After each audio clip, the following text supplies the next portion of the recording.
قوم سے وعدہ کیا تھا کہ ہم نظام کو بدلیں گے، اس نظام کے اندر جو عوام کا خون چوسنے والی سب سے تر و تازہ اور صحت مند جونگ جو ہے اس کا نام پٹواری تھا، اور اس پٹواری سرکار کے اندر جو عوام کا استحصال ہوتا تھا اس کے اندر کرپشن اور کرپٹ پریکٹسز کا خاتمہ کرنے کے لیے نظام کو بدلنا وقت کی اہم ترین ضرورت تھی، اور وہ نظام جو ہے وہ بدلنے کے لیے ٹیکنالوجی ہی ایک واحد ذریعہ اور حل تھا۔ ڈیجیٹل پاکستان اور ڈیجیٹل پنجاب کا جو نعرہ پی ٹی آئی کی حکومت نے لگایا، سب سے اہم ترین محکمہ ریونیو کے اندر اس ڈیجیٹلائزیشن کو متعارف کرانا جوئے شیر لانے سے کم نہیں تھا، اس کے مترادف تھا، کیونکہ ایک کئی دہائیوں پہ مشتمل بلکہ کئی صدیوں پہ مشتمل جو نظام تھا، جو روزنامچے سے جڑا تھا، جو پٹواری کے بستے سے جڑا تھا، جو پٹواری کی سوچ سے جڑا تھا، اس کو بدل کے ایک ڈیجیٹلائزیشن پروسیس کے ذریعے ٹرانسپیرنسی کو انشور کرتے ہوئے تمام ریکارڈ کو کمپیوٹرائز کرنا، پھر ان کمپیوٹرائزیشن کے بعد عوام کو اس کمپیوٹر تک رسائی دینے کے لیے سٹرکچر بنانا، یہ ایسا مشکل کام تھا اور مرحلہ تھا کہ جس کے لیے ہمیں نہ صرف پہلے سے فیلڈ میں موجود جو ریونیو کا سٹاف تھا اس کو ٹرین کرنا تھا، بلکہ پیرلل جو ہے ہمیں نیا سٹاف اور جدید ٹیکنالوجی سے جڑا ایسا نظام جو ہے جس میں کمٹمنٹ بھی ہو اور اس سٹاف کو اس کو آگے چلانے کی ڈیووشن اور ڈیڈیکیشن بھی ہو۔ اس سوچ کو عملی تعبیر دینے کے لیے وزیر اعلیٰ عثمان بزدار نے اراضی ریکارڈ سینٹرز کا قیام جو ہے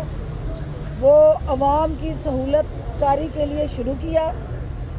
اور اس نظام کو قانون گوئی لیول تک لے کے جانے کے لیے سٹیپ بائی سٹیپ ہر ضلع اور تحصیل کے اندر تمام جو ضروری اقدامات تھے وہ اٹھائے گئے۔ اب تک جو ہے وہ قانون گوئی لیول پہ 115 اراضی ریکارڈ سینٹر قائم کر دیے گئے ہیں۔ 20 موبائل یونٹ جو ہیں اس وقت فیلڈ میں پنجاب میں آپریشنل ہیں، جس کا مقصد یہ ہے کہ اگر کوئی معذور، کوئی سینئر سٹیزن، کوئی ایسا بیمار شخص جو خود اراضی ریکارڈ سینٹر میں نہیں آ سکتا، تو ہماری موبائل یونٹس جو ہیں وہ وہاں پہنچ کے عوام کی دہلیز پہ ان کو یہ سہولت فراہم کر رہی ہیں۔ 20 موبائل یونٹس جو ہیں اب اس کے علاوہ اگلے مرحلے میں اس کارڈ کا حصہ بننے جا رہی ہیں۔ 8000 جو ہمارے اراضی ریکارڈ سینٹر ہیں یا محکمہ ریونیو کے جو یہ پٹوار خانے ہیں، ان کو ہم 8000 کو اس سال کے آخر تک کمپیوٹرائز کرنے جا رہے ہیں۔ 100 تحصیلوں میں اب تک جو ہے یہ ہمارا جو ڈیجیٹلائزیشن میکنزم ہے وہ اپلوڈ اور اپڈیٹ ہو چکا ہے۔ اس کے علاوہ جو رجسٹری کا ہمارا ایک سب سے بڑا چیلنج تھا کہ رجسٹری کرانا، رجسٹری کے لیے جو ٹرانسپیرنسی تھی اور جو درست ریکارڈ تھا اس کا حصول یقینی بنانا، یہ سب سے بڑا چیلنج تھا۔ لیکن میں محکمہ ریونیو کے senior member board of revenue متعلقہ منسٹر اور ڈپارٹمنٹ کو مبارکباد دیتی ہوں کہ انہوں نے مشکل کام کو آسان بنایا، اور جو جمع بندی کی اپ گریڈیشن تھی، جمع بندی کی پرنٹنگ تھی، پچھلے 10 سال سے یہ عمل رکا ہوا تھا، اور آپ کو پتہ ہے کہ جمع بندیاں کوئی 7 سال بعد، کوئی 5 سال بعد، کوئی 10 سال بعد جا کے ہوا کرتی تھی۔ اب یہ جمع بندی جو ہے وہ آن لائن ریگولر بیسس پہ اپ ڈیٹ اور اپ گریڈ ہوتی جائے گی۔ جہاں ہم نے ریفارمز کا بیڑا اٹھایا اس محکمے میں، وہاں پہ اس محکمے کی جو دوسری ذمہ داری تھی وہ ریونیو کلیکشن کی، تو 2019 کا جو ڈیٹا جس کا ٹارگٹ فکس کیا گیا تھا وہ 73 ارب کا ٹارگٹ ان کو ملا، جو انہوں نے 76 ارب جو ہے کلیکشن کی، ریونیو ریکوری کی۔ اسی طرح زرعی انکم ٹیکس، ہمارا صوبہ جو ہے وہ زراعت میں خود کفیل ہونے کی وجہ سے یہاں پہ زراعت کے ساتھ جڑے جو ہمارے ذمہ دار ہیں ان سے زرعی ٹیکس کلیکٹ کرنا بھی ایک بہت بڑی اسائنمنٹ ہے۔ 11 ارب کا ان کو ٹارگٹ دیا گیا، 15.7 ارب کا ریونیو زرعی انکم ٹیکس کی شکل میں انہوں نے کلیکٹ کیا۔ اس کے علاوہ ہماری جو جعلی سٹامپ فروش اور جعلی سٹامپ بیچ کے اور پھر جعلی انتقال کر کے ان پہ اور عوام کو لوٹنے والا جو گروہ تھا اس کو قانونی شکنجے میں لانے کے لیے حکومت پنجاب نے ای اسٹیمپنگ کا جو میکنزم متعارف کرایا، اس سے جیل ساز فیکٹریاں بند ہو گئیں،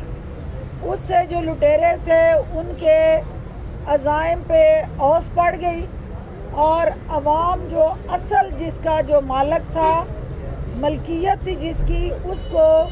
اس کا حق جو ہے وہ ملنا شروع ہو گیا۔ اس کے علاوہ جو وراثت میوٹیشن میں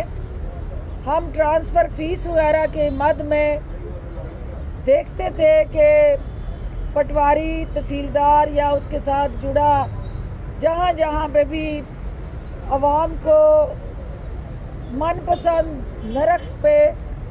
انگیج کرتے تھے، اس پروسیس کو بھی ٹرانسپیرنٹ کرنے کے لیے ای پے سسٹم متعارف کروانے جا رہے ہیں۔ اب وہ فیس جو ہے کسی کی جیب میں نہیں جائے گی، وہ فیس جو ہے وہ ای پے سسٹم سے قومی خزانے میں جمع ہوگی، اور عوام کو نہ صرف جیب کتروں سے نجات مل جائے گی بلکہ الٹیمیٹلی جو ان کا دھکے کھا کے وراثت کے انتقال کرانے کے لیے فیسیں پے کرنے کا ایک مشکل مرحلہ تھا، وہ اب ایپ کے ذریعے گھر بیٹھے اس سہولت سے مستفید ہو سکتے ہیں۔ اوورسیز پاکستانیز، جیسا کہ آپ جانتے ہیں کہ پاکستان کی طاقت ہے، ہمارے پاکستان کے ماتھے کا جھومر ہے، اور ان کے ریمیٹنسز سے حکومت جو ہے زر مبادلہ سے آپ کی ترقی کے منصوبے بناتی ہے۔ ان اوورسیز پاکستانیز کو سب سے زیادہ شکایت یہ ہوتی تھی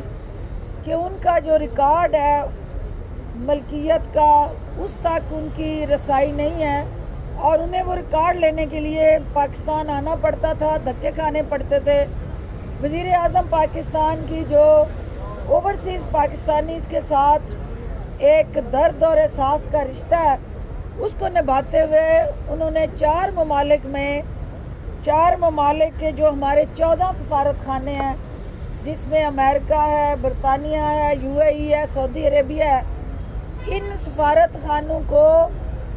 اس سسٹم کے اندر رسائی دے دی ہے کہ اب وہ وہاں جا کے اپنی پراپرٹیز کا ریکارڈ چیک کر سکتے ہیں، متعلقہ ڈاکومنٹس حاصل کر سکتے ہیں، انہیں اب پاکستان آ کے ان کاغذات کو حاصل کرنے کے لیے تگ و دو کرنے کی ضرورت نہیں رہی ہے۔ اس کے علاوہ جو ہمارا سب سے امپورٹنٹ مینول جو ہمارا ایک رجسٹر ہوتے تھے اور نقشہ جو اوورال ہر پراپرٹی کا سکیچ کیا جاتا تھا، اس کو بھی اب پہلی دفعہ ڈیجیٹلائزیشن کی طرف ہم لے کے جا رہے ہیں، اور نقشہ نویسی کی بجائے اب کمپیوٹرائز ڈیجیٹلائزیشن سے آپ اپنے گھر، اپنے دکانیں، کمرشل پلازا، غرض کے کسی بھی مقصد کے لیے آپ کو اب کسی تحصیلدار یا اے سی اور ڈی سی کے دفاتر کے چکر نہیں لگانے پڑیں گے۔ ڈیجیٹلائز پروسیس سے آپ اپنا نقشہ جو ہے اس کا پرنٹ لے سکتے ہیں۔ اب یہ سارا پروسیس کرنے کے لیے جو سٹاف ہے، جو ہمارے پاس ہیومن ریسورس ہے، وہ اس سسٹم کا عادی نہیں ہے، اس کی ٹریننگ جو ہوئی ہے وہ ڈیجیٹل پروسیس کی نہیں ہے۔ اب اس کے لیے اشد ضروری تھا کہ اس ریونیو سٹاف کو ہم دور حاضر کے جدید تقاضوں کے مطابق ڈالنے کے لیے ان کی کیپیسٹی بلڈنگ کریں، ان کی ٹریننگ کریں، ان کی اورینٹیشن کرائیں، ان کو اس ٹیکنالوجی کے ساتھ ایکسپوجر دیں۔ تو یہ ساری چیزیں کرنے کے لیے محکمہ ریونیو نے ریونیو اکیڈمی بنانے کا فیصلہ کیا ہے۔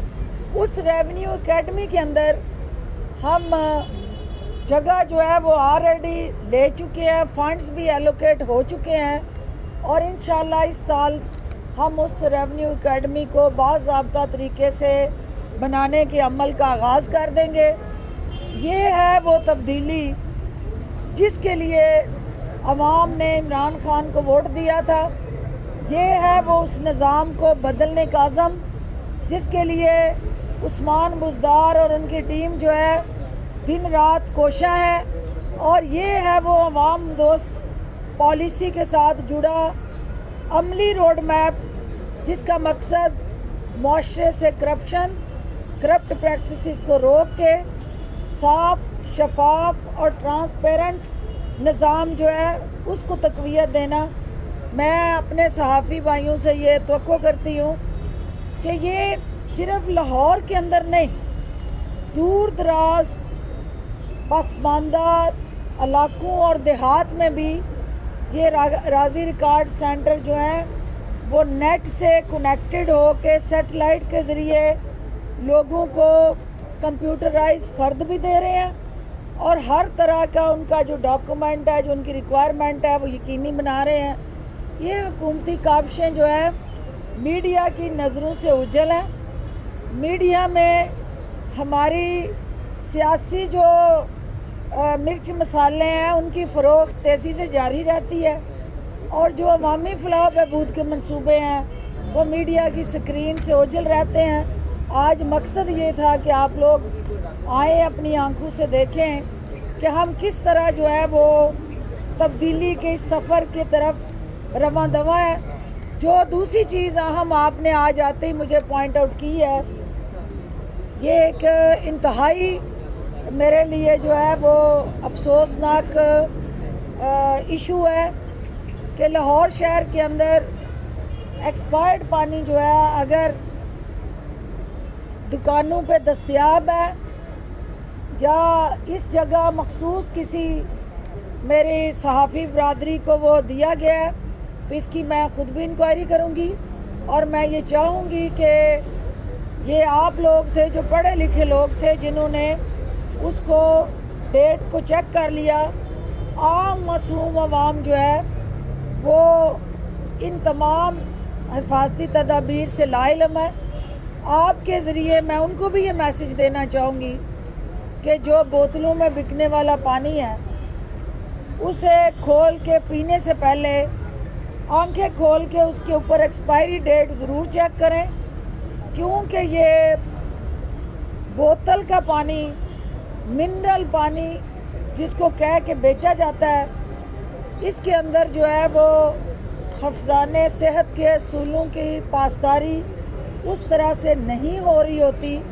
اور یہ بھی ہماری ذمہ داری ہے کہ ہم عوام کو ان لٹیروں سے بھی چھٹکارا دلائیں۔ اور اس کے لیے جو ہماری پنجاب فوڈ اتھارٹی ہے اس کا رول جو ہے اور زیادہ مؤثر بنانے کی ضرورت ہے، اور فی الفور جو فوڈ انسپیکٹرز ہیں اور جو متعلقہ ہمارے ڈی جی ہیں وہ اس ایریا کا وزٹ کریں اور وہ دیکھیں کہ یہ ناقص پانی، ایکسپائرڈ پانی جو ہے ان دکانوں پہ کیسے فروخت ہو رہا ہے۔ بہت شکریہ جی۔ ایک تو یہ ہے سیاسی بات، ایک آپ نے کہا کہ جی پنجاب حکومت کی کاوشیں میڈیا سامنے نہیں لا رہا۔ رات آپ کے ایک ایڈوائزر نے جو کہ ایگریکلچر پر ہیں، انہوں نے یہ کلیم کر دیا ہے کہ بزدار حکومت کے ہاتھ سے معاملات نکل چکے ہیں۔ دوسرا، آج آپ کے ایک اوپوننٹ نے یہ بات کہی ہے کہ جس طریقے سے جہانگیر ترین کو بلایا جا رہا ہے وہ طریقہ بزنس مین کو اور بزنس کمیونٹی کو ہٹ کر رہا ہے۔ جو آپ کے ساتھی ہیں ان کا نام عبد الرئیس دستی ہے اور جو اوپوننٹ ہے وہ رانا ثناء اللہ ہے۔ دیکھیں، وزیر اعظم عمران خان نے اس قوم کو ریاست مدینہ کا رول ماڈل بنانے کا پاکستان کو جو عہد کیا ہوا ہے، اس عہد میں کوئی اپنا پرایا نہیں ہوتا۔ وہاں حکومت وقت اور حاکم وقت جو ہوتا ہے وہ سب سے پہلے عوام کے سامنے جواب دہ ہوتا ہے، اور اگر آپ کی جماعت کے اعلیٰ قیادت کے اوپر کوئی انگلی اٹھتی ہے تو پاکستان تحریک انصاف میں یہی چیز مختلف ہے کہ جو ہمارے مخالفین تھے وہ اپنے درباریوں اور حواریوں کو سیاہ کاریاں کرنے اور سیاہ کاریوں کو سپورٹ کرنے میں سہولت کاری کیا کرتے تھے، کرپشن اور کرپٹ پریکٹسز کو تحفظ دیا کرتے تھے، اور ان تمام عوامی ایشوز پہ آنکھیں بند کر لیتے تھے جہاں پہ 1% بھی کوئی ایسی چیز جس میں عوام کی جو بنیادی ضروریات ہیں ان پہ کوئی ڈاکہ ڈالا جا رہا ہوتا تھا تو سرکاری چھتری میں ان تمام ڈکیتوں کو تحفظ ملتا تھا، ان کی حفاظت ہوتی تھی سرکاری چھتری میں۔ یہ وہ بدلہ پاکستان ہے، یہ وہ نیا پاکستان ہے جس میں وزیر اعظم عمران خان کے قریب ترین ساتھی، پاکستان تحریک انصاف کے ہمارے اہم ترین ستون اور پاکستان تحریک انصاف کے لیے تگ و دو کرنے والے انتہائی اہم لیڈر پہ جب انگلی اٹھی، اس میں حقیقت کیا ہے، اس کے اندر جو ہے وہ اصل حقائق عدالتوں کے سامنے جب آئیں گے تو صورتحال واضح ہو جائے گی۔ لیکن عمران خان نے سرکاری چھتری اور تحفظ نہیں دیا کہ یہ میری جماعت کے جو لوگ ہیں ان کو اس پروسیس سے علیحدہ کر دیا جائے اور جو باقی لوگ ہیں ان کو رول آف لا کے تابع کیا جائے۔ عمران خان نے کراس دی بورڈ جو اکاؤنٹیبلٹی کا نعرہ لگایا ہے، یہ اسی کی عملی تصویر ہے۔ میرا یہ یقین کامل ہے کہ جو جہانگیر ترین صاحب نے راستہ اپنایا عدالتوں کا اور قانون کا، یہ ان کا حق ہے۔ کسی بھی شخص پہ جب کوئی الزام لگتا ہے تو وہ عدالتوں میں اپنی صفائی دیتا ہے، اور یہ قانونی حق انہوں نے استعمال کیا ہے۔ قانون کی عدالت میں وہ انشاءاللہ سرخرو ہوں گے، اور مجھے یقین ہے کہ جو علیم خان پہ الزام لگے، سبطین خان پہ الزام لگے، باقی کی قیادت پہ اور وزراء پہ جو الزام لگے، انہوں نے نہ اداروں پہ چڑھائی کی، نہ انہوں نے جا کے ان ججوں پہ حملے کیے، نہ انہوں نے جا کے گاڑیوں میں پتھر بھر کے ان اداروں پہ ژالہ باریاں کی، پتھراؤ کیے، نہ گالی گلوچ کیا۔ انہوں نے آئینی اور قانونی راستے اختیار کیے اور قانون نے ان کو کلیئر کیا تو وہ اس پروسیس میں دوبارہ ان حکومتوں میں حصے دار بنے۔ ہمیں آج بھی رول آف لا کی طرف جانا ہے اور اپنے اور پرائے کے درمیان قانون کی تفریق نہیں کرنی۔